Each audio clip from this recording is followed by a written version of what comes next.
Well, the Steelers racked up 19 quarterback sacks in preseason, including 8 in their last preseason game, a win over the Eagles. And they have put some serious pressure on Elway today. And yet the Broncos come out of it no worse than tied at halftime. From a national side of Steeler fans, and there are many of those naturally, but from a national perspective, the story was Elway. But in the first half, the defenses have really written the story of this game. You're absolutely right, Robert. You can't ask more of the two defenses. Pittsburgh has really put a lot of pressure on Elway. He's still only completed 1 pass. For Cliff Stout and the Pittsburgh Steelers, they really haven't put anything offensively together. But John Elway is still the story. Whether he makes it or not, succeeds or not, he is the story. The most celebrated draft choice. Early blitz. Just missed his first completion there. We'll watch Lambert once again get to him. This is when Elway fumbles. You see the mistake. He takes his hand off the ball. Ball is loose, recovered by Gary Dunn. But look at the ability this young man has. Going straight back, throws the ball 30 yards on a line to Rick Upchurch for a completion.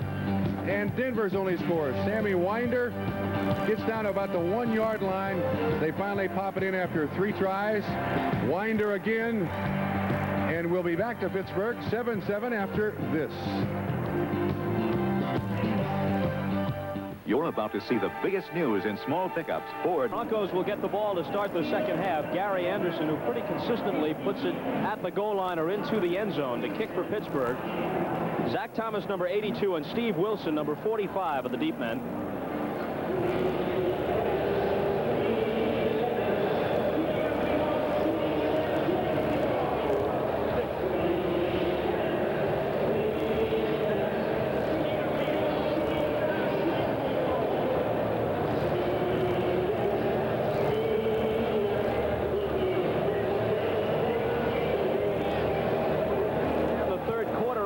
Tied at 7. Wilson, driven almost to the back of the end zone, wants no part of it. Bob, here's the story. Steve DeBerg starting the second half for the Denver Broncos. Getting the play from Dan Reeves. John Elway for the first half, 1 out of 8. Sacked 4 times, threw an interception. That one completion, Rick Upchurch for 14 yards. Some have started better, some have started worse, and some have not started at all. The question is, where are they when they peak? And it'll take a few years before we know that. So DeBerg comes in, his voice amplified by an amplifier which he's carrying on his back. You can see it protruding from the jersey, and a little microphone hooked to his helmet. He gives to Paros, and Paros gets a rude how do you do for a loss of 5. Robin Cole was among those there. You can see that microphone swinging around the right side of DeBerg's face in the circle. That happened to him before when he was in San Francisco and was hoarse and they had to put a microphone on his face mask. So far, things have not changed. First snap for the Denver Broncos, second half, the Pittsburgh Steelers defense all over them. Now at the mercy of the defense, 2nd and 13, blitzing down, all kinds of pressure everywhere. 2 tight ends, and the wide receivers are Watson in motion and Upchurch to the right. They swing it to Egloff, one of the 2 tight ends, and down he goes almost immediately. Rick Woods, number 22, in his second year out of Boise State, 4th-round draft choice a year ago, makes the tackle. Those first half stats are something to behold. Yards passing, minus. Total yards, 47. Score tied, 7-7. 1 of 8, Elway in his debut. Stout, 11 of 19. Look at the turnovers. Turnover resulted in the Denver Bronco touchdown. Shotgun, I would expect a blitz here.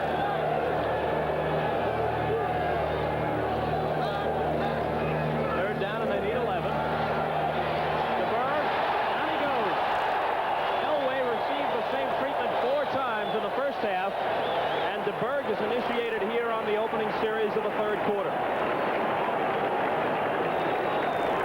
Dunn 67, Beasley 65 did the damage. This is just an indication of the Pittsburgh Steelers defense. From the shotgun, they're going to throw it. Dunn with an excellent move to get to the quarterback. A little spin move Elway, DeBerg did not have a chance. Prestige, who had a good first half punting, is in his own end zone. Scansey is deep. The prospect of good field position for the Steelers. Scansey at the 45 into Denver territory at about the 43 of the Broncos. A 46-yard kick by Prestige, but a 12-yard return before Ken Woodard made the tackle for Denver. So now it's Pittsburgh's time. The Denver defense has been just as outstanding, except for allowing Calvin Sweeney open almost all over the field and a couple of pass receptions by Benny Cunningham. There hasn't been much that Pittsburgh's been able to do.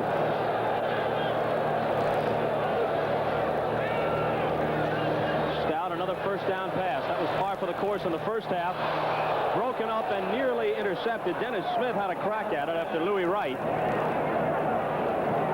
made the defensive play. The target was Sweeney, number 85. Smith, arriving on the scene late, thought he had a crack at picking it off. Sweeney has been very, very busy today. Obviously, the favorite of Cliff Stout. Sweeney from USC, 6'2", 190. It's in his fourth NFL season. Was taken in the fourth round back in 1979. Swan obviously is bound for the Hall of Fame, but at this stage of their respective careers, perhaps the greater loss in terms of effectiveness is Jim Smith to the USFL trunk. So it's really two gaping holes they must fill in their receiving corps. Franco, he scored the only touchdown for the Steelers in the first half. He has decent yardage here, 7, maybe 8. Bob, I mentioned in the first half that Walter Abercrombie is a average blocker, not superior blocker, but on Harris's touchdown and on that particular play, Mr. Abercrombie did an excellent job. Blocked through the man, got him to his knees, and Franco Harris runs inside him. And John Stallworth has not caught a pass so far today, which surprises the heck out of me. He did latch on to one, but it was called back by a penalty. Franco got 8 on the last play. Steelers have converted on 3 of 7 third downs. They may have taken too much time. No. There were still 6 seconds left on the clock. I believe that's the center. That's going to be on Mike Webster. Let's see if we can watch Webster move here and pick it up. Start, center, illegal snap. It is Mike Webster, playing in his 146th consecutive game. He's never missed one. He's appeared in 5 straight Pro Bowls. He made a rare mistake there. It'll be 3rd and 7 instead of 2. And now all kinds of changes for Denver. New personnel. False start, center, illegal snap, number 52. He can play. One of the few nose men in the game that can handle a nose man, center in the game that can handle a nose man by himself. Great advantage for Pittsburgh. Stout cuts it over to Hawthorne, and Hawthorne drags a defender with him for a first down. Mike Harden made the tackle, but he couldn't do it before Hawthorne had the first. Denver had 7 guys at the line of scrimmage, and on the snap of the ball were after Cliff Stout. Hawthorne, the hot receiver, realizing, look at the safety coming in there, realizing that he's the hot receiver. As soon as that defensive man passed him, he turned, looked to the quarterback, and the reception. Harden on the tackle. Good first down pickup.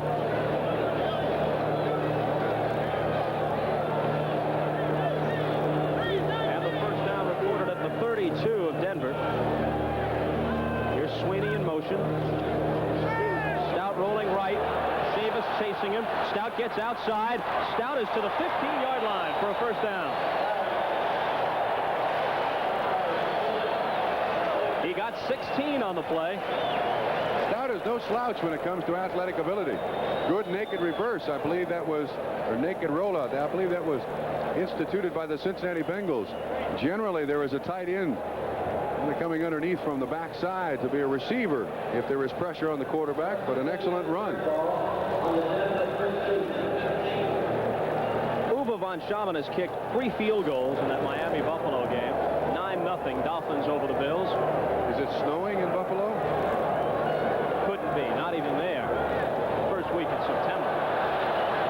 Abercrombie can't get outside. Mike Harden stopped him. You know, the irony of this situation cannot be lost on Stout. Stout wasn't taken until the 5th round in 1977. Watched Terry Bradshaw perform in all-pro fashion for 56 games before he ever got to play at all in the NFL. And now with the national spotlight focused on these two teams because of Elways' debut, it is Stout at the moment who is shining for the Steelers. Once again, the important point for the Steelers here, hang on to the football. 2nd down, passing situation. Abercrombie out wide to the top. 2nd and 12. Stout lobs it out on the screen. Franco has it, but can't get away. Well covered by Denver. Excellent job by that defense. Very active linebackers. Gradishar, Swenson, Jackson, Busick, all way under 228 pounds. Very, very active. Of course, I'm kind of sorry to see it happen, but this is Randy Gradishar's last season in the NFL. From my all-time great town to be from if you're a football player, and that's Champion, Ohio. It has the right ring to it. There's no doubt about that. And he has been a champion both at Ohio State and with the Broncos. He helped to spearhead that fabled orange crush defense. Stout needs 9. He's got time, but he doesn't have his completion. Flag goes down, though. I'm not sure about this call. Mike Harden, 5 yards in front of the reception, made contact with the football. There may be a discussion here by the officials. They threw the flag, and it was going to be on Dennis Smith, number 49, for interference, but I believe when the contact was made by Harden up front, that wipes out any chance of interference. We'll see what happens, though. Cunningham here, Smith on it. Tipped by the defensive team. That's it. There is no pass interference. Going back. That's Steve Foley on the contact. You're right on the money on it, Trump. Harden barely touched it with his fingertips, and as soon as the call was made, and obviously Chuck Noll chagrined over the reversal, but as soon as the call was made, Harden ran toward the official, pleading his case, saying, no, I touched the ball, and by rule, that wipes the pass interference out, and he was correct. And the official watching the pass interference, of course, is not there to keep his eye on anyone else. The other officials got together, and good call. I like to see that by the officials, to get together and get it right. Anderson, his first field goal try. Late in the first half, Trump, we noted that Elway had walked to the sideline holding his elbow, but he came back for a couple more series after that. Now we're told it is a bruised elbow. You see that it's taped, and that accounts for DeBerg's presence. Also, Elway's numbers in the first half might account in part for DeBerg starting the 3rd quarter. I'm sure he was hoping for better, but let's first of all hope that he's healthy, and that is going to be a problem for the Broncos until they can build that offensive line around him. Anderson's kick to Wilson at the 2. Steve Wilson to about the 24-yard line. And this 1983 National Football League game is brought to you by Mercedes-Benz, engineered like no other car in the world by Southern Pacific. 41,000 people working in 18 industries all across America. And by the U.S. Army, a place to be all you can be. Now, Robert, the Denver Broncos have not thrown a screen yet today. And for a blitzing defense, a screen is a good outlet. It seems to me that Denver's got to put that in their offense or throw it to the tight end. They haven't even thrown it his direction today.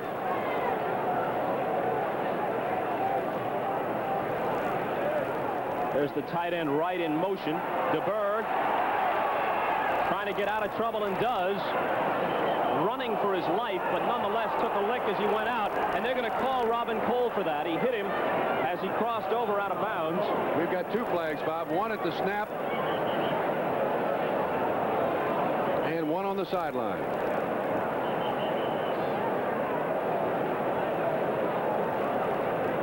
Jerry Seaman, the referee, is going to sort it out for us, but first he's got to confer with his colleagues. Very seldom today has a quarterback from the Denver Broncos had time to set up and throw the football. And, of course, that is never going to help an offense. I'm not sure how much blame you can put on Elway or DeBerg if they have problems for the rest of the day. Pittsburgh has put great pressure on them. Trump, earlier I mentioned that Pittsburgh's statistics defensively against the run were the best in the league in 1982.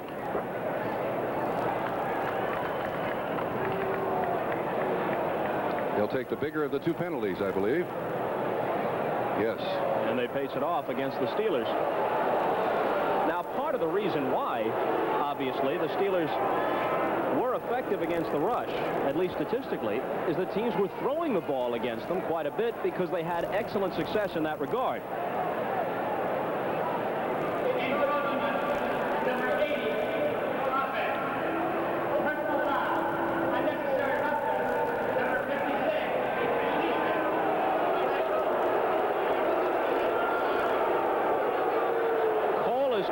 Personal foul, and here it is again. It's the 7th time Pittsburgh has been penalized in this game.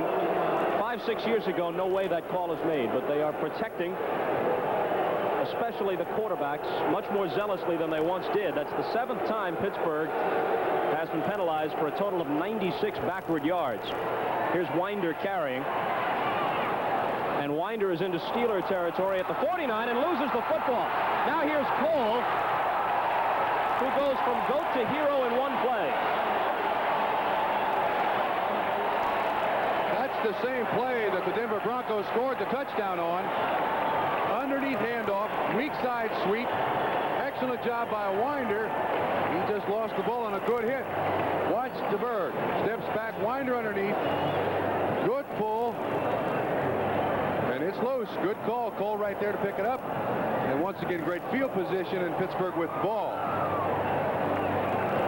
They place it on the Denver 30. Lambert and Johnson were involved on the hit. Cole picks it up.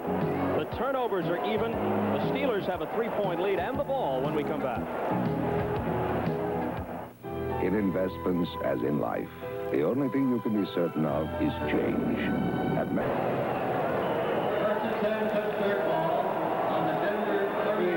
trainers and the coaches are looking at Jim Wright, the tight end. He was hurt in that return by Robin Cole, 1st and 10 Pittsburgh.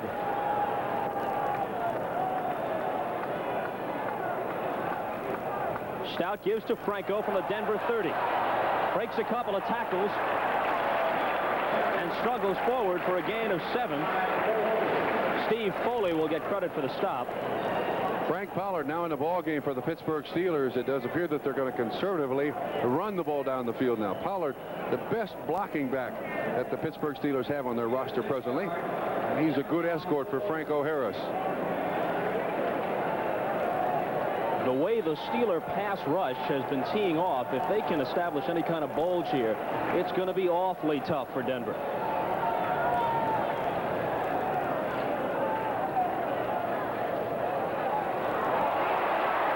Carries, and Frank Pollard, who very quietly has established a career average of 4.5 yards per carry, mostly as a backup, although he did have his moment as a starter last year before losing that assignment to Walter Abercrombie. Pollard with good yardage on this play on a 1st down. And a good block by Franco Harris, too. Once again, that underneath handoff. That's the same play that Denver has run with some success. Watch Cunningham. Releases outside, and the guard will flash on that linebacker. That is, if he's there, hit him. If he's not, pass him by. Pollard up there for a good gain in a 1st down. 12 yards on the carry. 12 yards to the 12, where it's 1st down with just under 7 minutes to play in the 3rd quarter. The Steelers lead it by a score of 10-7.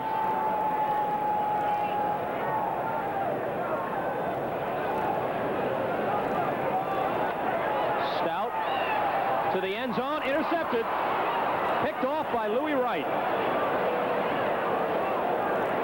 There's a flag down on this play.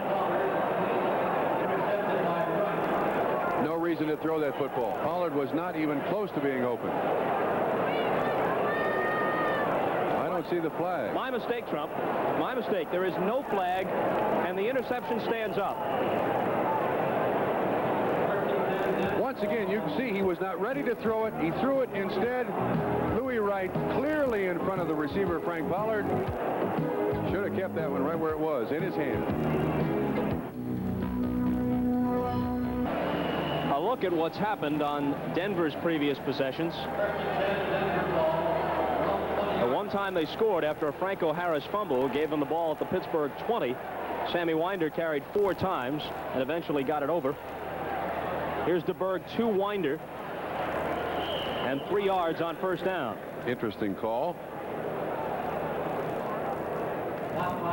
We continue with the possessions by the Denver Broncos. And they have not been very productive offensively, but their defense has played outstanding. Allowing the Pittsburgh Steelers at home just 10 points is something to be very proud of. In truth, the Steelers have backed them up frequently since midway through the second quarter. The Steelers have had the ball in Denver territory often, but turnovers and penalties have hurt them. I would think this is a blitz situation for Pittsburgh. They got 8 guys up there at the line of scrimmage. Coors number 9. Here they come. DeBerg steps up and unloads. The defender falls down. There's a penalty flag. It's over the head of Watson. I don't know who had the coverage, and let's see who they'll call it again. I'm not sure who they'll call it on. It's either Blunt 47 or Steve Watson 81.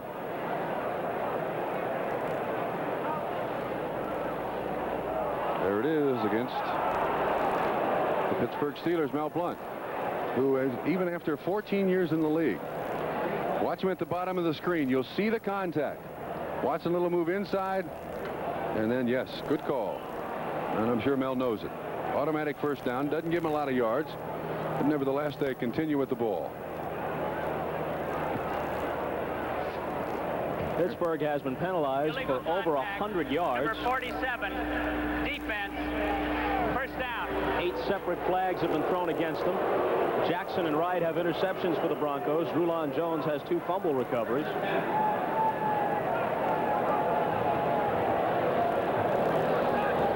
So although Denver has mounted virtually no offense against the Steelers, those other factors have combined to keep them in the game.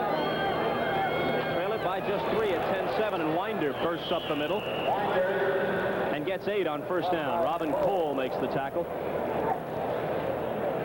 And now Jim Breach has kicked a field goal in Cincinnati, 35 yards, 17-3 Raiders in the third.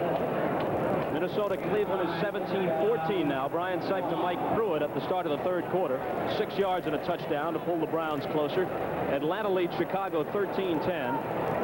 A Gerald Riggs touchdown run from a yard out, the latest score for the Falcons. New Orleans lead at home 21-10 over the Cardinals. Green Bay beating Houston at the Astrodome by a score of 28-17 midway through the third. Winder again. He's been a workhorse for them. He has a first down. Mike Merriweather makes the tackle at the 40-yard line of Denver. New England's lead is 16-13 in the third at home over Baltimore. A John Smith field goal from 39 yards out snaps a 13-all tie. Look at that score. Ed Murray's field goal from 48 makes it 8-0. They've got a couple of field goals by Murray and a safety when Doug English tackled Jerry Goldstein in the end zone. Sammy Winder has carried 13 times for 56 yards unofficially. Look out, here they come. DeBerg gets it away. Nearly intercepted by Blunt, which would have been his 54th career interception. Intended for Jim Wright, the tight end, which is rather encouraging. First time they've thrown it in the tight end's direction. And once again, Pittsburgh in an all-out blitz. You see Cole and a strong safety, Donnie Shell, overthrown just out of the reach of Mel Blunt. Second down now and 10, and here comes the other troops. I would think this is the time you run the ball. As unfamiliar as you might be running against a prevent defense, this is when you might pop one through.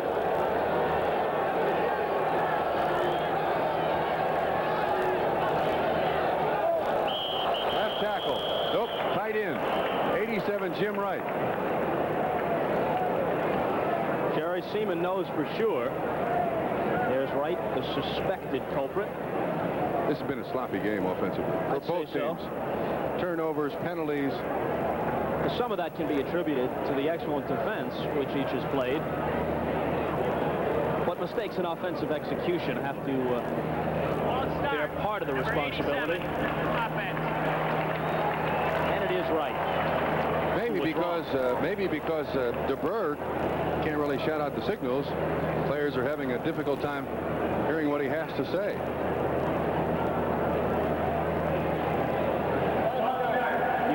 Joined us or rejoined us. Elway played the entire first half. Late in that half, he bruised his elbow, although he continued to play until halftime. Now that elbow is taped, Elway on the sidelines, and DeBerg has replaced him. 4-2-5 defense by the Pittsburgh Steelers. defense. Free play. 2nd and 15. Intercepted and then dropped. Let's see if they rule it an interception and a subsequent fumble. Denver ball. Denver ball. If they rule that a reception.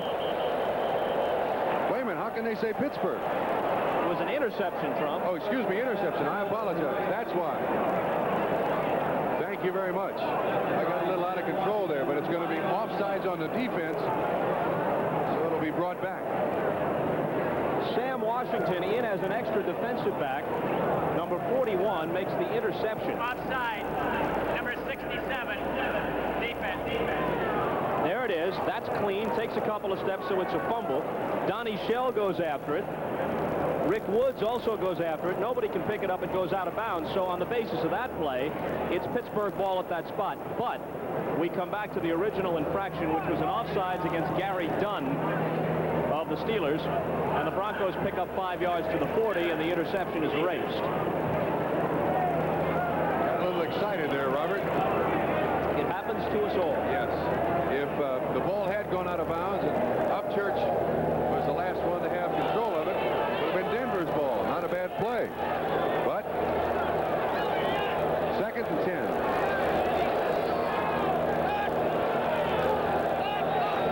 Zach Thomas in motion on the play. DeBerg in trouble and sacked again. I started to make this point earlier, Trump, that last year when the Steelers were very susceptible to a good passing game, part of the reason was that their pass rush was not as effective as it had been in past years. Based upon preseason results and upon what we've seen in this game, they may be on the road toward correcting that, and that's really the key to a successful pass defense. How much pressure can you put on? Once again, I think we've got a Denver receiver, 82, Zach Thomas, turning up field too early, which is an unforgivable sin. He's looking right at the quarterback. But you talk about the pass rush of the Pittsburgh Steelers. They've got 7 guys who can rush the passer from the defensive line spot. Let's see if this is on 82. Illegal motion. Number 82. Offense. Penalty decline. Third down. Now, see, that's unforgivable because he was going back to the formation, had a clear line at the football. He's just trying to get a jump on the officials, and they're going to catch him every time. That's all they're looking for.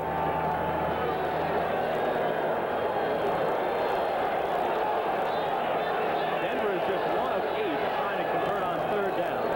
They need 13 here from their 37. Blitz. Here they come. DeBerg backpedaling, gets rid of it, though. Thomas makes the catch. He's stopped short of the first down by Donnie Shell and Rick Woods.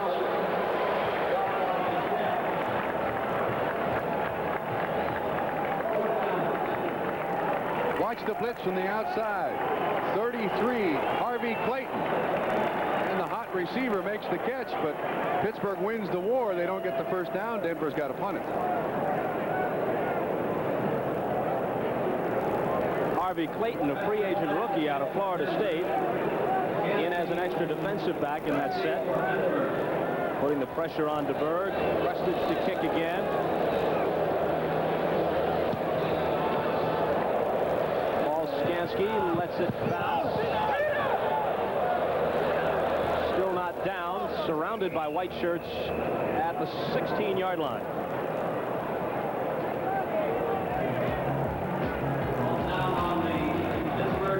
Prestage does his job, backing the Steelers up into poor field position, the worst they've had in some time. 3:17 to play in the 3rd. Hey, Tiger. Tommy Kramer to Ted Brown, 10 yards and a touchdown. The 3rd score of the day for Brown, 24-14. Vikings over the Browns. It's been a day for Ted Brown, not the Cleveland Browns so far. Chicago over Atlanta, 17-13 in the 3rd. That's at Soldier Field, and Green Bay's lead is 31-17 over the Oilers in Houston. Coming up, second half of the doubleheader on NBC. Most of you will see the Jets at San Diego, others Seattle and Kansas City. Stout goes to work from the 16-yard line, gives to Abercrombie. A yard, perhaps 2. Louis Wright, Randy Gradishar there. Cliff Stout almost fumbled that snap from center. He was really struggling to get it up to Abercrombie's stomach.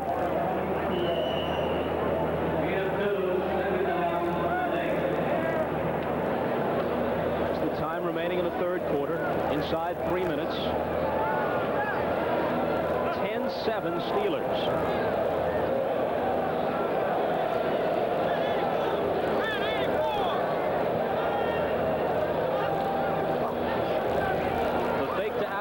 The roll left, the toss to Franco. He knew just where he had to go for the first down, and he has it. Back right after we check with NFL 83 in New York. Thank you, Bob Costas. In New England, Frank Kush may be on the verge of his first coaching victory. Pagel passes to Bernard Henry. His second touchdown. Henry also played for Kush at Arizona State. The Colts lead the Patriots. Let's go back to Three Rivers Stadium. All right, our thanks to the folks in New York for the update. Bob Costas, Bob Trumpy, 2:29 to play. Third quarter, 1st and 10 from the 28-yard line of the Steelers. Short drop, Stout. Ball batted up in the air, but nobody can get to it. Intended for John Stallworth. Little slant pass to the middle. Good pressure up front by, I believe, Rulon Jones got his hands up. Number 75.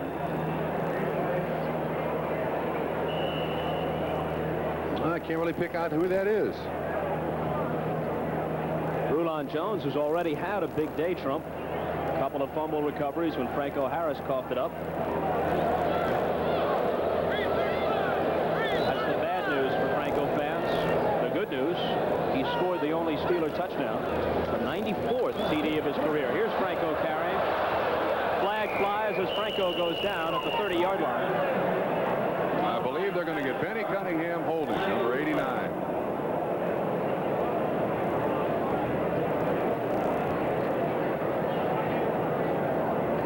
It is a Steeler holding. Well, with a 10-7 lead in the way the Pittsburgh Steelers defense has been playing today, I wouldn't be a bit surprised if I think that's a cramp. I think Bob Swenson has a cramp in his foot. It is very hot, very humid, and surprisingly, the Pittsburgh Steelers go with those wool jerseys. They don't change jerseys when it's warm. They get very small-sized jerseys for their offensive linemen, and then the defensive linemen can't hold. I believe they got Benny right there. A lot of people think, when you look at the likes of Corson and Webster, here's Seaman. Illegal use of hands. Number 89. Offense. There you see right there on 51, Bob Swenson. And he's got a handful of jersey. Good call by the officials. You were going to say? When you look at those muscle men, the Websters, the Corsons, people like that along that offensive line for the Steelers, people think they're wearing those very tight jerseys and the short sleeves to intimidate by showing off the muscle. Here's an interception by Dennis Smith. He laterals the ball back, but I think the play is going to be whistled dead after the interception. It'll be the 5th Pittsburgh turnover. Let's give credit to Bryson Manor, number 66. He may not show up in the play. He may get no credit whatsoever, but he was between Stout and the receiver. They were setting up a screen. And because Manor was right there, Stout couldn't throw it. He throws it down for an interception. Denver's ball. Introducing the amazing Renault Encore. Great picture of what happened here. 32 Franco Harris for the screen. Corson 77 about to go out. You see Stout pump out there to the flat. Bryson Manor standing right in his way. There's Mike Harden. Clearly in the way of Greg Hawthorne. Excuse me, not Mike Harden. Dennis Smith. And he makes the interception. Great field position. And now Denver can certainly be back in this ball game with their problems all day long, if they can get it in from here and go on top of Pittsburgh. Since they scored the go-ahead touchdown in the second quarter, the Broncos really have not threatened at all. Harris, very little yardage on first down, and even that touchdown, which gave them the 7-0 lead, which they've since relinquished, was set up by the defense. A fumble recovery at the 20. Minnesota's lead is now 27-14 over the Browns. The Pittsburgh Steelers have turned the ball over 5 times today, which is very unusual for this football team.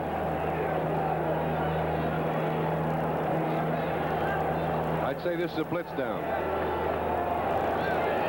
2nd and 10 from the 27. Here they come. Short drop and a bullet that is incomplete. Intended for Upchurch with Blunt on the coverage. Thrown somewhat behind Rick Upchurch. Man of very, very gifted talents and speed. You'll see the blitz coming. Game's up front. Just throws it behind him. I'm not sure he could have made the catch. But still, watch where this ball comes. He turns his head. The ball is on its way. Backhand. Yeah, he might have been able to catch that had DeBerg led him properly. 3rd down and 10. And once again, the Steeler defense has certainly done its job. How do you blitz here, Bob? Shotgun. They're going to throw it. I blitz. Here they. Here's DeBerg, and down he goes. In the grasp of Keith Gary, who is a story for the Steelers. A #1 pick in 1981 out of Oklahoma. Opted instead to go to Montreal of the Canadian League, and now has returned, and in effect is debuting in the NFL. Doing an excellent job, but Denver in that shotgun, if they don't run a play from it, the defensive line of the Pittsburgh Steelers can just tee off. They don't have to regard the run at all. 10 yards. And now look what they're faced with. They had great field position at Pittsburgh's 27, and now they've got to punt. The Steelers send nobody deep. If Prestige can hit the coffin corner, more power to him. That's what the Steelers say. They hope it'll go into the end zone. He did. Oh, very nice. 7-yard line. Missed opportunity, though, for the Denver Broncos. And every time they've gone in that shotgun, I'll bet you of the 7 sacks that Pittsburgh has gotten today, 5 of them have come against that shotgun. Would you agree, Bob? At least. The kick by Prestige is good for 30 yards, but it's not the distance. It's where he put it out at the 7-yard line. Neither club has thrown many points on the scoreboard. The difference, to the extent that it matters, is that Pittsburgh has moved the ball at times against Denver, and then turnovers or penalties have shut them down. Denver, while turning the ball over on 3 occasions themselves, has been unable to mount any kind of offense against Pittsburgh, at least since very early in the game. Abercrombie carries to try and give them some breathing room out across the 10 for a gain of maybe 4 on the play. Let's call it 5. 2nd and 5. The Uwe von Schamann show continues at Buffalo. His 4th field goal, this one from 50. 12-0 in the 4th. Case Stevenson's offense there. And you're sure it's not snowing? You're sure it's not snowing? I'm betting it's not snowing. Okay.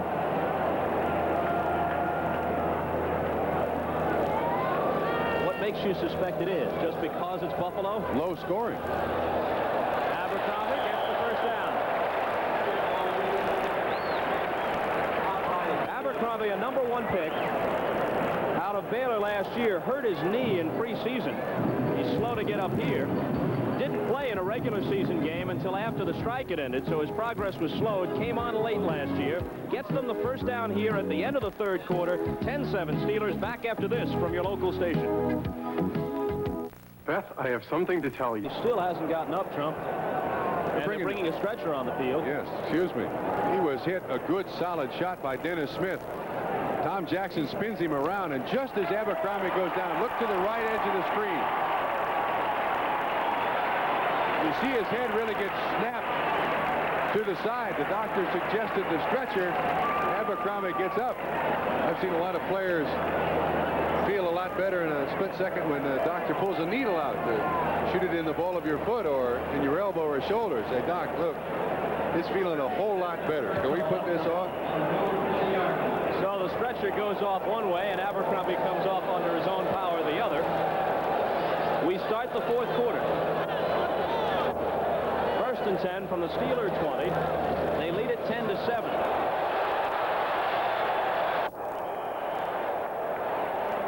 And it's Pollard who replaced Abercrombie on the carry. Good for 13 yards. Well, I would venture to say with the ineffectiveness of the Pittsburgh Steeler offense, even though you take into account the talent of Walter Abercrombie, Frank Pollard has got to be considered a starter for the Pittsburgh Steelers. He's a better blocker. He carries the ball with a certain vengeance. And And maybe you make Abercrombie the specialty back in that Pittsburgh Steeler offense. I think I shortchanged Pollard. He got 15 on the carry to the 35. Hello.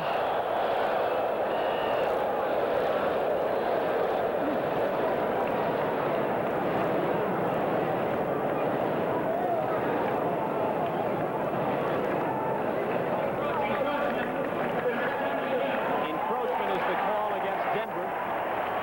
It'll cost the Broncos 5 as we tell you this 1983 National Football League game is brought to you by Chevrolet. Chevrolet is taking charge by Bud Light. The best has a taste all its own. And by the Easy Beta Betamax from Sony. Simply amazing because it's amazingly simple. Now 1st and 5 for the Pittsburgh Steelers, and I'm wondering if they can call gross encroachment. There goes Abercrombie down into the locker, and they may take an x-ray of his neck.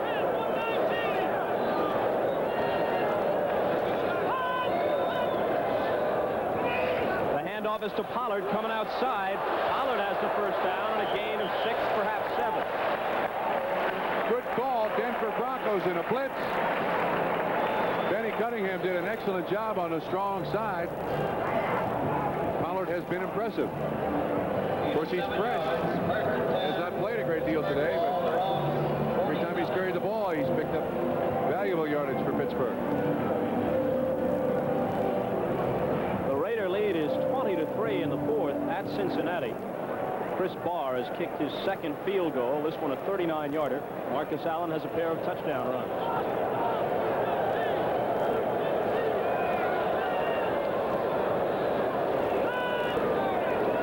Cunningham in motion. The pitch is to Franco. He can't get away. Steve Wilson, number 45. Defensive back makes the tackle. Great job by the Denver defense once again. Let's watch one of the key matchups, and that is offensive center All-Pro Mike Webster versus Reuben Carter, number 68 of the Denver Broncos. That is a real war in there. And when you play a 34 defensive center has got to be able to handle that nose man by himself. Unfortunately, we somehow lost that replay. We'll get it for you again.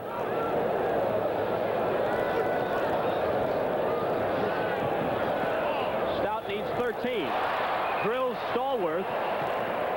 I don't see a flag as there was the last time that Stallworth latched onto one, so that apparently will stand up and become officially career reception number 300 for John Stallworth. Only the 3rd Pittsburgh receiver to do that. Behind Lynn Swan and L.B. Nickel on their all-time list, and with a good chance, if he stays healthy, of passing Swan both in career receptions and career yardage. About that milestone for Stallworth, and much of the crowd standing in response to it.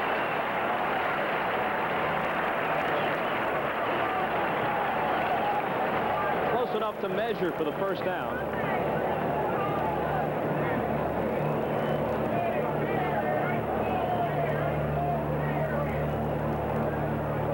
Which they have by the narrowest of margins.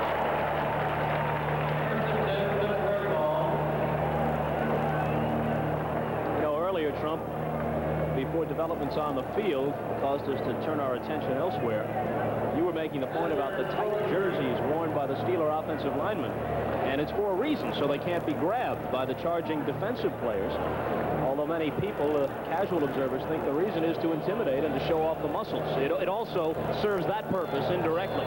Having been down there across the line from those guys, yes. How cold it gets, it can be 10 below 0. Still the short sleeves. Franco Harris carried and added virtually nothing to his lifetime rushing total, which is approaching 11,000 career yards. When you talk about Franco's accomplishments, and this takes nothing away from his Hall of Fame career, what it really does is place in perspective the greatness of Jimmy Brown.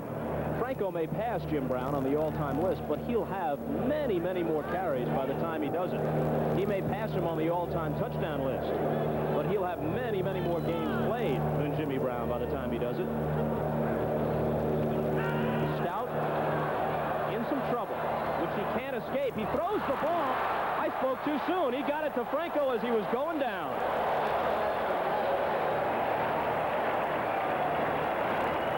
Very resourceful maneuver by Stout. Certainly desperation on Stout's part. Good pressure from the backside by the Denver Broncos. Webster on Reuben Carter. And now Stout, whoa, just end over end. You can almost fair catch that one. Certainly reminds me of another reception that Franco Harris made in this very stadium back in the early 70s that seemed to turn this franchise around. The immaculate reception. Big first down. Barney Chavis almost wrapped Stout up, but he got rid of it for the first down at the 30. The word on Abercrombie, a jammed neck. Probably will not return. Pollard loses the football. It's Smith who comes up with it. Now he loses it. Stout has a crack at it. He loses it. And now Jackson has it. No flags. Denver's ball. 6 turnovers now by the Pittsburgh Steelers. And every local sportscaster in America is drooling over the prospect of using that one on the Football Follies. Man, you would have thought this was a bar of soap the way it was squirting out of people's hands. Busick with the hit. Harden knocks the ball away. And now it's a Max Sennett movie. I like that trump. Very nice. We'll be right back. Chevy Tough is taking charge. Takes from the highlight film. This ball certainly is slippery. It is hot. It is very humid. There you see the ball just bouncing away from Dennis Smith when he hits his own teammate. Now Stout makes the, well, he does finally try to get on the ball, and Tom Jackson finally with the recovery. 1st and 10 Denver, at just on the Pittsburgh side of the 50.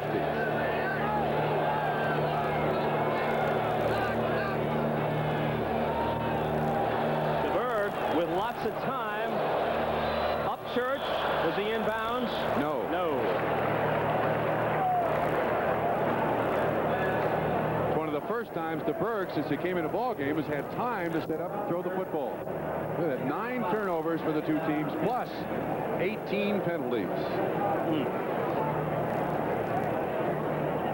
How much attributed to defensive excellence? How much to inept offensive execution? I think both coaches will look at their offenses and say they were terrible today. And probably give big pats on the back to their defensive players. Both coaches. Over 10 minutes remaining in the game as Winder tries to cut back, picks up 3 yards. 3rd and 7 coming up.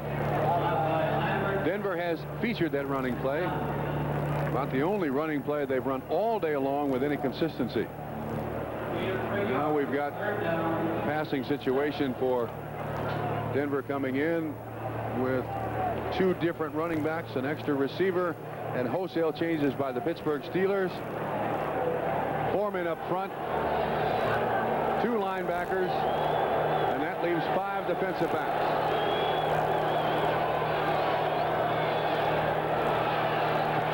DeBerg over the middle, incomplete.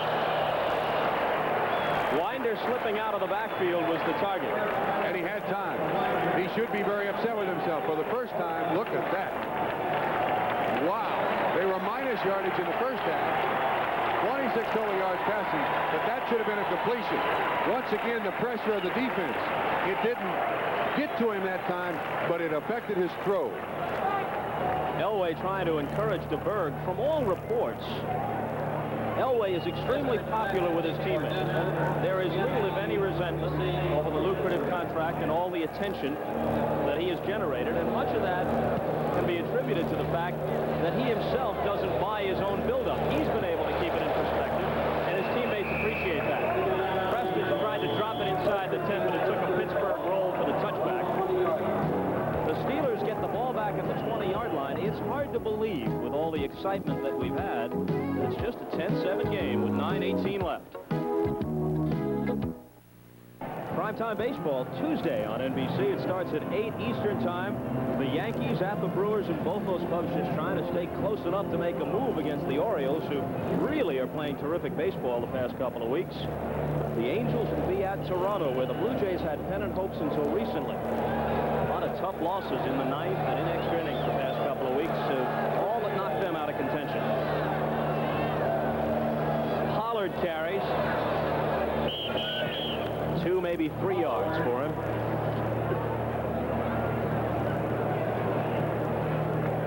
It's a close one at Soldier Field, 20-17. Bartkowski hits Alfred Jenkins for 21 yards and a score to put the Falcons back in front. Some excitement at the Astrodome. 31-24 in the fourth. There's still 11 minutes remaining. An 8-yard run by Earl Campbell has brought the Oilers to within a touchdown. 2nd and 7 from the 23. Franco, nothing. Great job by Tom Jackson. He was in there at the snap of the ball. One of the secrets of playing outstanding defense is the quick reaction on the snap of the ball. And Jackson was in the backfield before Corson, 77, could get a lick on him. He was there to almost take the handoff. Watch it from the center. You can see that Tom Jackson is right there beating the offensive guard, Steve Corson. Now 3rd down and long yardage situation for Pittsburgh. Exactly 8 minutes to play in the game as Stout takes the snap and takes a hit, and down he goes in the grasp of Rulon Jones. Boy, these two defenses have been outstanding today. I can't remember in the first game of a regular season, Bob, where I've seen 2 defenses play better team football. Stout had no chance there whatsoever. Watch from the right-hand side of your screen. Double on the nose man. That leaves Wolfley, 73, man-on-man with Rulon Jones, and Rulon Jones just flat beats him. Colquitt kicks out of the end zone. Thomas, fair catch, almost lost it. Covers it at the 44-yard line of Denver.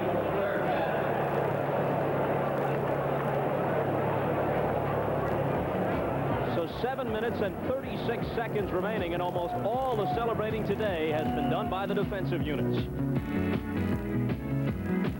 Introducing Easy Beta from Sony. The official distance on the Colquitt punt, 46 yards. He had a little trouble getting it off and came fairly close to the first block kick of his career. See if DeBerg can generate something. Winder. Nice move.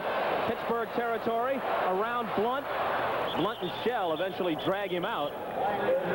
But some signs of life by the Denver offense. Good call by Dan Reeves from the sideline. You'll see all the action up front. Blitzing. Good pull. Winder cuts back against the grain. And because all the linebackers were up there at the line of scrimmage, they were consumed. And Winder with I think the longest run of the day by the Denver Broncos, and their deepest penetration, 21 yards on the carry, their deepest penetration in this half.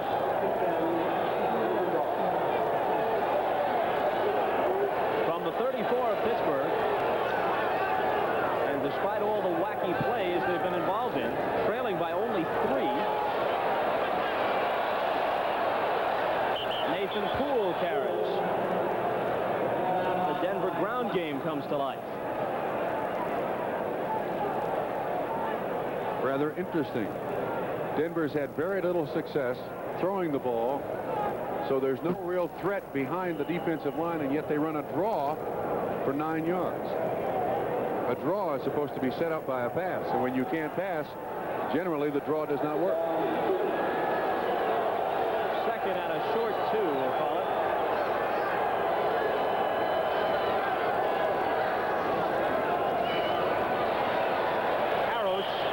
Stopped short of the first down.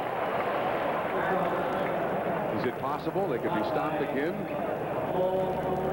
Denver has certainly had their chances, but every time the Pittsburgh defense has risen to the occasion. Watch 92. Pull by Paul Howard. Well, there's good activity up there, and they just stuffed the Denver offensive line. Denver, by the way, on the day, Bob, 1 of 10 in third down conversions. And they need a couple of yards here. 6:40 to play. Winder gets the first down and then some. Winder still on his feet down to the 12-yard line. Now that is really strange. The strange part is it's a draw once again. This takes a long time to develop. Look at the blitzing. Everybody coming. That takes a long time to develop. Generally, offenses aren't very successful trying to do that. That's surprising, but another good call by Dan Reeves, and the Denver Broncos are knocking on the door. With as poorly as they played offensively, 91 yards. You know when their last 100-yard rusher was for the Denver Broncos? Otis Armstrong, 1980. Winder may break that drought, but for now it's Arrows carrying. Driven out of bounds after a gain of 2. They had fretted over the absence of Gerald Wilhite. The hamstring injury has him on the injured reserve list, and Wilhite had done a good job for them last year. But the rookie, Sammy Winder, a very impressive NFL debut. He has scored the only touchdown for the Broncos today, and he's broken off some fairly long runs.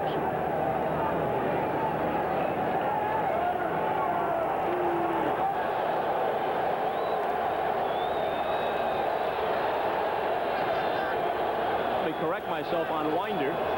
Would be an impressive debut, except for the fact that this is his second year. Minor point that we should take note of. Poole carries.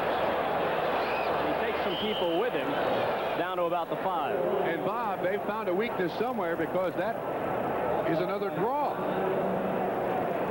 Watch, DeBerg goes back looking like it's going to be a pass, and there was a mix-up in the handoff, and Nate Poole still gets almost 5 yards. Now the biggest play for the Denver Broncos of the day. Third down and about 2.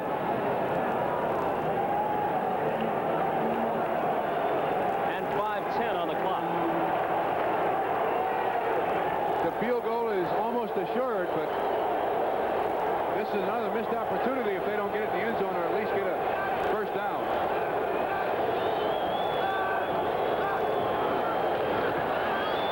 Arrows. First down for them.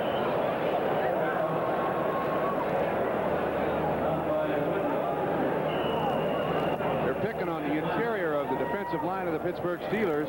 Rob Lytle, that time 41, lined up at a tight end, went in motion. He was a trapper up through the middle. Watch. Let's just see Lytle kind of dive in there. Excellent leg strength by Peros, and are they going to measure? They're still not sure if it's a first down.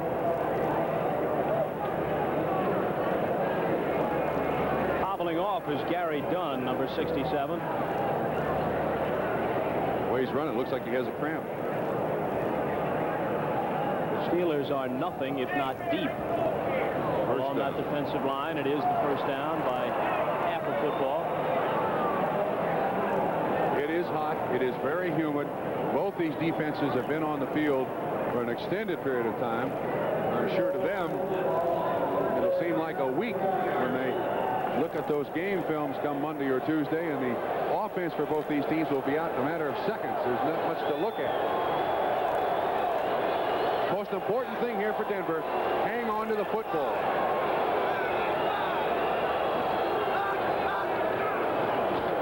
And it's Winder. Why was he ever smacked?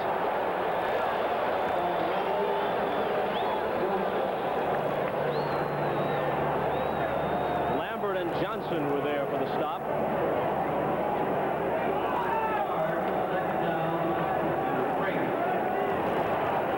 Pushes it back to the 3, where it's second and goal. I say you throw now. Don't wait to the third down. Give yourself 2 chances.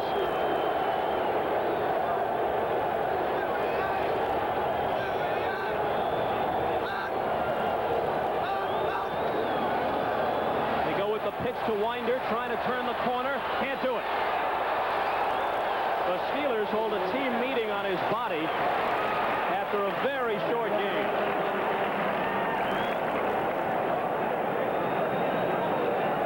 Takes takes a long time for Winder to get out here. And there are plenty of people out there to make the tackle. Merriweather, Woodruff, got a Denver Bronco down on the field, and it is Sammy Winder, the ball carrier. He may be more tired than he is anything else. He got hit, and hit good. Earlier, I incorrectly identified him as a rookie. Maybe it just feels like he's played a couple of years' worth today because he has really been the workhorse.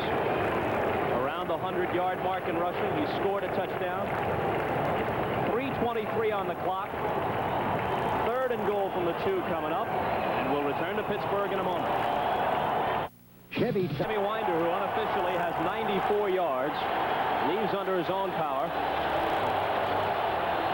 Bob, I haven't the slightest idea what they may run here. Maybe that underneath handoff sweep that they've had success with. Pittsburgh fans on their feet. Preston and Poole are the backs. Exactly 3 minutes remaining on the snap. DeBerg with the fake. The throw to the end zone. Touchdown to the tight end, Egloff.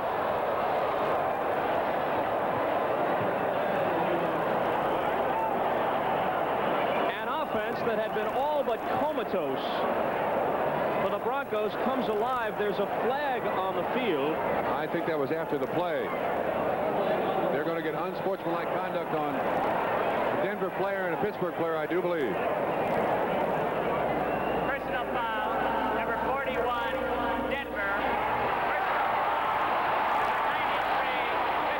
Offsetting penalty. Dead ball foul. We have a touchdown. A little premature celebration by the Pittsburgh fans, but it was after the play. The interesting thing about that play is there were about 4 options for DeBerg, and he did a good job of getting away from a rusher. And as poorly as Denver has played, to be up 13-10 has to be a great, great boost to their confidence. This offense all day long had only one substantial drive in it, and they turned it in the closing moments of this 4th quarter. They take the lead with 2:54 remaining. There's the 14th point off the bare foot of Carlos. Flag down.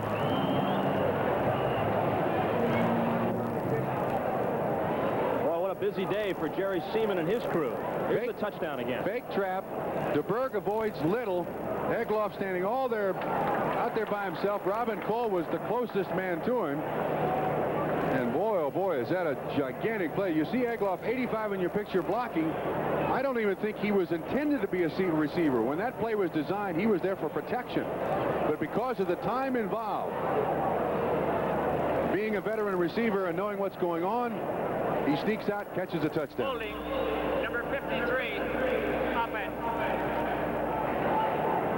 That's on Randy Gradishar, and I believe, yeah, he's the outside man. Occasionally, they try to hook that outside rusher, and he must have grabbed a hold of the defensive end. Now Carlos has to boot it 30 yards for the PAT. Same result. Boy, oh boy, oh boy. So it is 14-10 Denver. The Steelers have all 3 of their timeouts remaining and 2:54 to do something. Now I can tell you the first question that will be asked of Dan Reeves when this game is over. Who will start next week? If both quarterbacks are healthy, who will start next week? That wasn't a pretty drive, and it was done exclusively by the run, except for the touchdown. But he did get him in the end zone. They go to Baltimore next week, where an interesting confrontation is brewing, because after all, it was Baltimore which drafted Elway. He didn't want to go there. There are undoubtedly some hard feelings, some resentment on the part of Baltimore fans. They'll be waiting to get on Elway. You got to look at our lineup of games. Week 2, NFL 83 on NBC. Well, I would imagine Pittsburgh Steelers fans sitting right here in Three River Stadium have nothing bad to say about Cliff Stout, except they're all wishing right now Terry Bradshaw were the quarterback. Because in these situations with 3 minutes left, he has in his entire career been outstanding.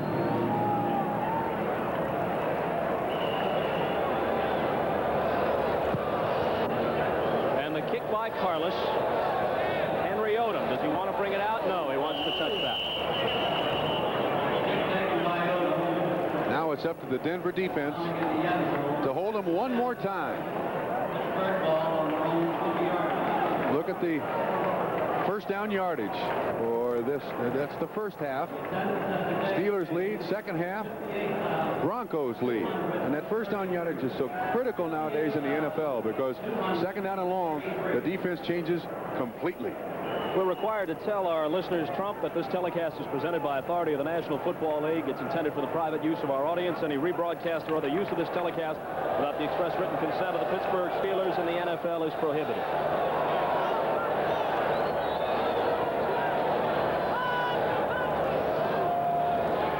Stout to the air on first down.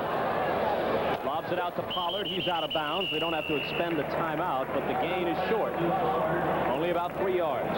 Nevertheless, made the defense do their job, make a tackle, and the offense does gain yardage, and Pollard has been impressive today. The Broncos are bucking a couple of statistics which before the game did not bode well for them. The last 2 years on artificial surface, they're 0-6. And Pittsburgh, since moving into Three River Stadium in 1970, has been all but invincible here. They're 84-19 at home. Stout wants Stallworth. He's got it. Was he in bounds? No. I think that's a good call. Very close. But Steve Foley did an excellent job of making up ground on John Stallworth again, and that ball was well thrown by Cliff Stout. We'll have a chance to watch it. Zone up front. Foley into the picture. 1 foot in. That's all. You need 2 feet in professional football. And at times, I don't know how the officials keep track of that. Judge the catch and whether or not both feet were in bounds. If the Steelers should fail here, they would still have some life because they haven't used a timeout yet. And the 2-minute warning still remains with 2:33 left. Look out. Boom.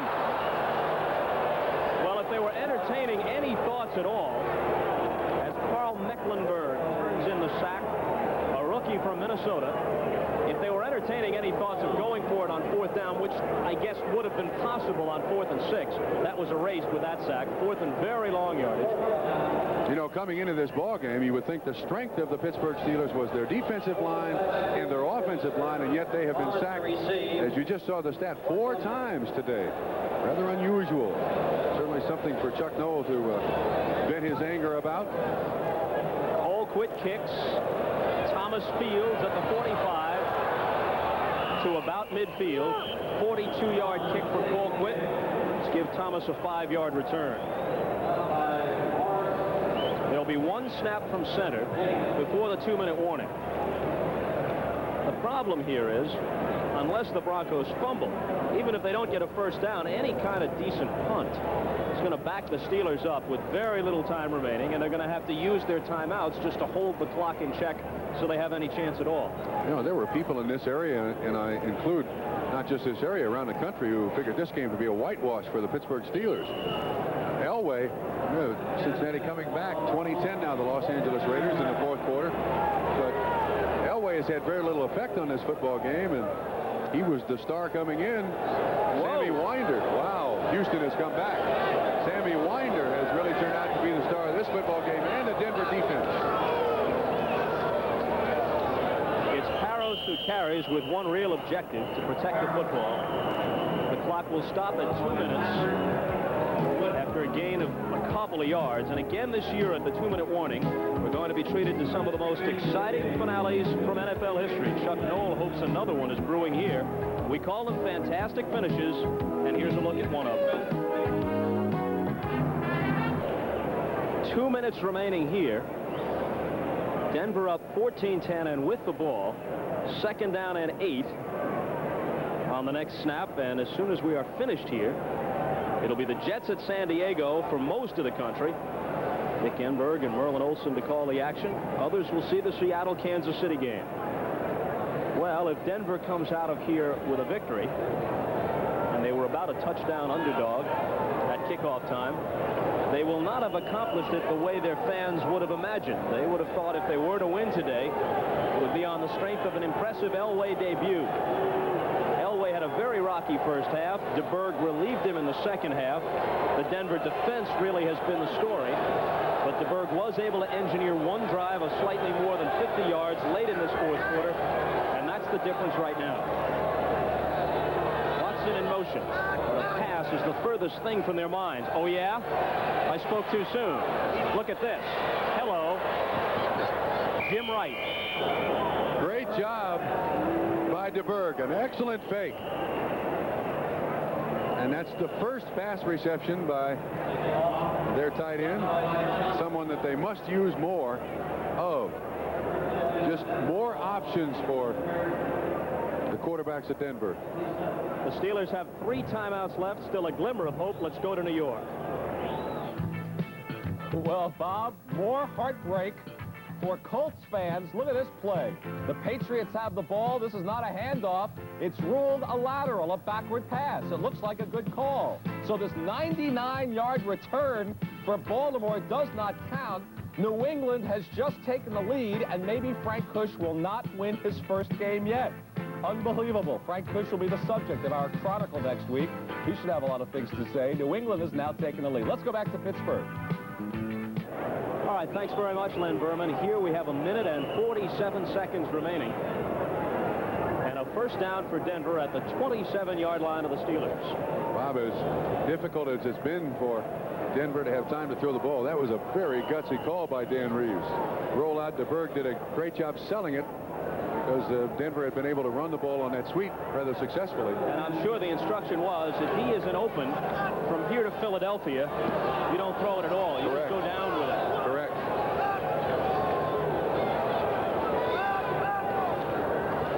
Winder back in and healthy.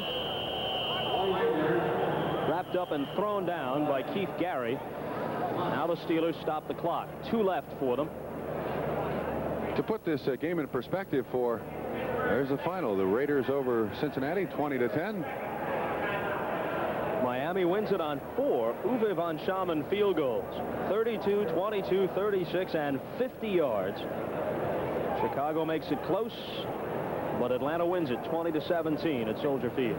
Anyway, to continue on the perspective of this win, last year this football team in Denver was 2-7. And there were a great many people who felt that the owner, Edgar Kaiser, was selling the team, that they were not committed to winning.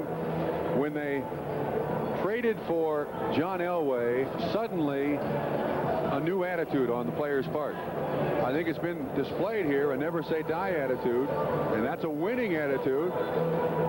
Dan Reeves has signed a new contract with the Denver Broncos and says in the future this is going to be the best franchise in the country. And there's the cornerstone right there. Regardless of his problems today, you can see him flexing that right arm.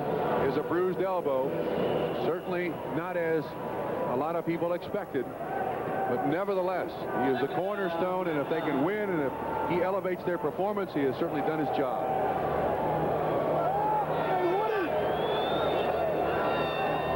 Another first down would wrap it up for the Broncos. Almost lost it. He fell on his own bobble. He ran into a stone wall and almost gave Pittsburgh the life they needed. Dan Reeves was almost out there to be the first one to recover that one. He was ready to jump in there. Remember the game we did here, an opening game a couple of years ago, Trump? Versus Kansas City. Steelers in Kansas City, Pittsburgh running out the clock. They botched up a handoff. Terry Bradshaw lost the ball, and I think it was Thomas Howard for Kansas City who picked it up and went about 65 yards for the game-winning touchdown. You can see Merriweather in there with his hand in there trying to get the ball loose. 1:33 left. Talking about quarterbacks, number 8 there is Gary Kubiak, who might be the least publicized rookie quarterback in history. A late-round draft choice out of Texas A&M, and there was no way he was going to get any ink in the Denver camp this year with Elway. But that's a pretty comfortable job, manning the clipboard. Rams over the Giants 16-6. Successful debut for John Robinson as a head coach in the NFL. Did Dickerson score? Doesn't look that way. It looks like Ferragamo to Mike Barber for a couple of touchdown passes. Minnesota beats Cleveland 27-21. Ryan Sipe to Willis Adams for 23 yards to get the Browns close. But 3 touchdowns by Ted Brown. of the Vikings, the difference in that game. Pittsburgh now out of timeouts.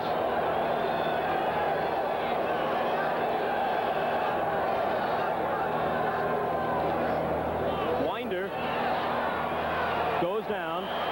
This is 4th down coming up. Keith Gary, number 92, along with Robin Cole, 56. Now what do you do? Mike Webster is running on the field.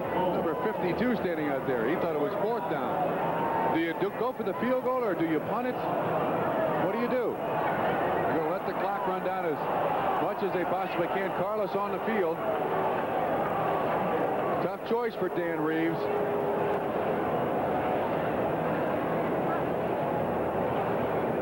Well, when you punt or go for the field goal, you run the risk of the block. Less risk when you punt than when you place kick, though.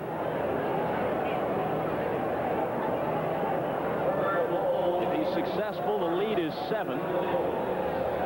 If he misses it, the Steelers will get it back at the 28. Hold everything. They let the time expire.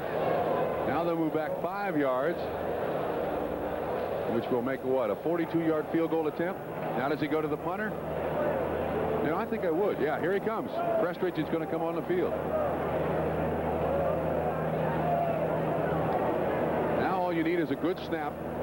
If that was their intention, Trump, why go to the trouble of bringing on the field goal unit? Why not just do it from the line of scrimmage? One of the few chances the coach has to second-guess himself, maybe. I think this is the right choice.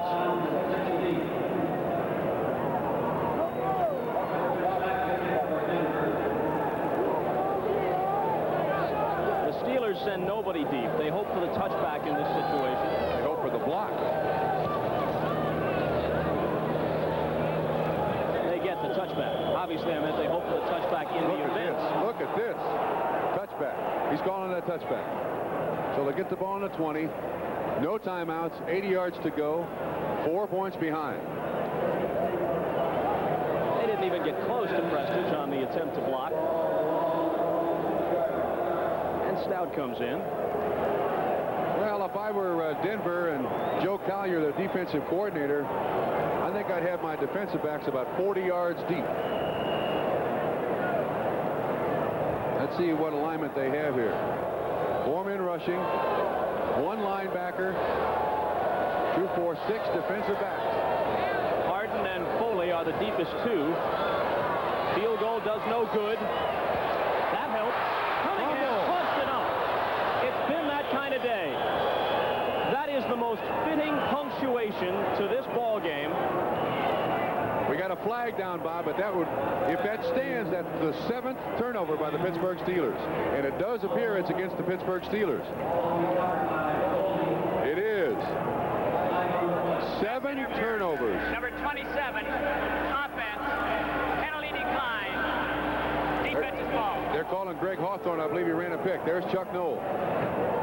He cannot be happy with the way his defense has played, being the short end of this score. He is certainly wide open. But watch the hit. Dennis Smith. No, excuse me, Mike Harden on the hit.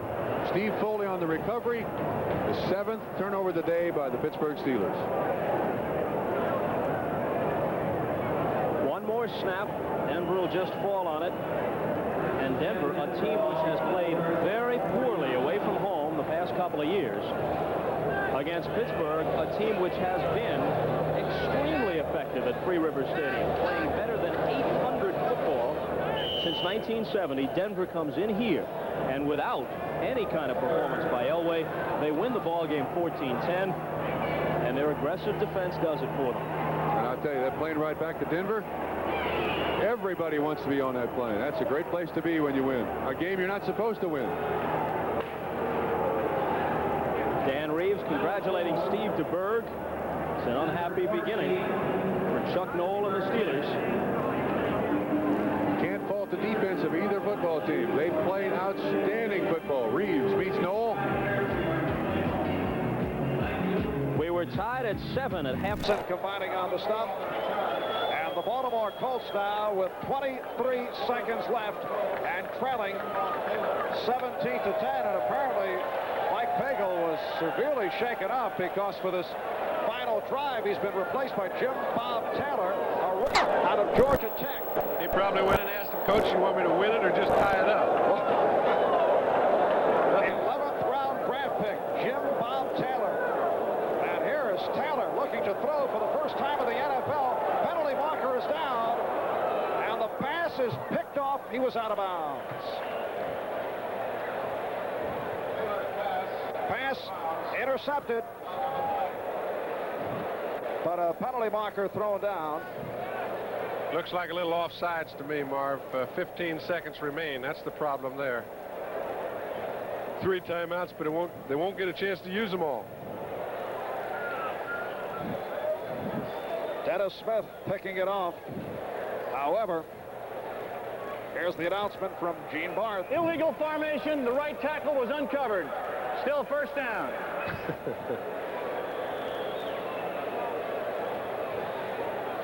Uncovered. Illegal formation, right tackle uncovered. I don't get We'll have to check that one out after the game. All right, here's Taylor throwing again, this time a bullet. Bernard Henry looking for the sideline, down to 5 seconds. 1 play left. 4, 3, let's see if they can call timeout. Better. That's the unofficial time. No, I think this fella number... Yes, he called it. The linesman called it while he was running and yelling. That's the unofficial time running down, but a timeout was called, and they'll reset the clock. Roger Jackson on the tackle of Bernard Henry. Marv, I think we should clear one thing up. We were discussing the fact that we thought Dennis Smith had picked the ball off. Obviously, had that been recorded, they would have refused the penalty. Just 1 second. He caught it out of bounds. Yes. There is 1 second left on the clock. There is 1 second left on the clock. Can't get too many plays in that period of time. So the timeout called by the Baltimore Colts. The executive producer of NBC Sports is Michael Weissman. Coordinating producer of NBC's football is Ted Nathanson. Today's game has been produced by Ron Kershaw, directed by Harry Coyle, technical director Len Stucker, and associate director Steve Rosen. Thanks to our spotters Charlie Caliano, Ron Thomas, our statistician John Schneider,